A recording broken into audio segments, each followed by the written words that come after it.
school, my parents finally got dial-up internet. I had to beg them to let me get online for 45 minutes to talk on AOL Instant Messenger once or twice a week. They didn't need me tying up their landline, and they were frustrated at my new obsession with this exciting form of communicating. I got my first cell phone, a tiny red flip phone, for my 15th birthday when I was a freshman in high school. I was given 100 minutes of phone time and 500 text messages a month. No internet access was allowed because the family plan didn't cover data usage. In this speech, I will be discussing recent statistics on how much has changed in the last 15 years and the way that kids use the internet and technology. I will also share some of the positive and negative effects that this use has on child development and the overall well-being of children, preteens, and teenagers. Finally, I will be giving parents or concerned family members practical ways that we can protect our kids from the dangers of the online world. According to a survey that the Pew Research Center conducted earlier this year, 95% of teens aged 13 to 17 report owning a smartphone or having access to one. The average teenager sends well over 3,000 text messages a month, and 45% say that they're on the internet almost constantly.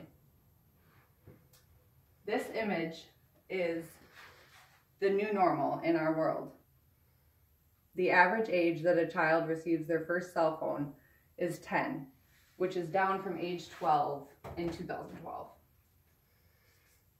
Another aspect of the internet that has changed rapidly in recent years is the way that children use social media applications.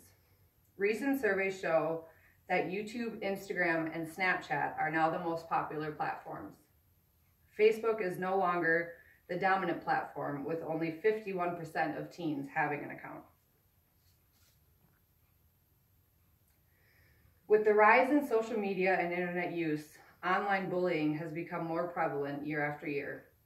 In 2016, over 1/3 of middle schoolers and high schoolers said that they'd been cyberbullied. The percentage of U.S. public schools reporting at least one online bullying incident report a week rose 4% from 2010 to 2016. Meanwhile, reports of in-person bullying fell 11% in those same years. Bullying is now happening online, which is making it more difficult to notice and prevent. Children as young as 8 years old have taken their lives because of how they were treated online. And the alarming spread of cyberbullying has sparked worldwide attention and brought about numerous laws and policies to protect children against it. On a more positive note, many studies show that technology use stimulates cognitive and psychosocial development. As a researcher explained, the more a child uses the internet, the more that they are reading. Internet use also stimulates cognitive processes involved in interpreting text and visual images. It also develops search strategies and the ability to evaluate information. All these reasons are why schools are employing the use of technology and Chromebooks in their classrooms. The problems occur when children misuse or abuse their relationship with technology. According to a study conducted by Common Sense Media, 50% of teens admit that they are addicted to their cell phones. Psychologists suggest warning signs to look out for, such as withdrawing from face-to-face conversations, their grades dropping or homework not getting done, and constant anxiety or being overwhelmed by everyday activities. If you notice any of these or are worried about the relationship that your child has with technology, there are several ways to monitor and protect against the negative impacts. One of the easiest and most valuable tools is having regular and open dialogue with your children.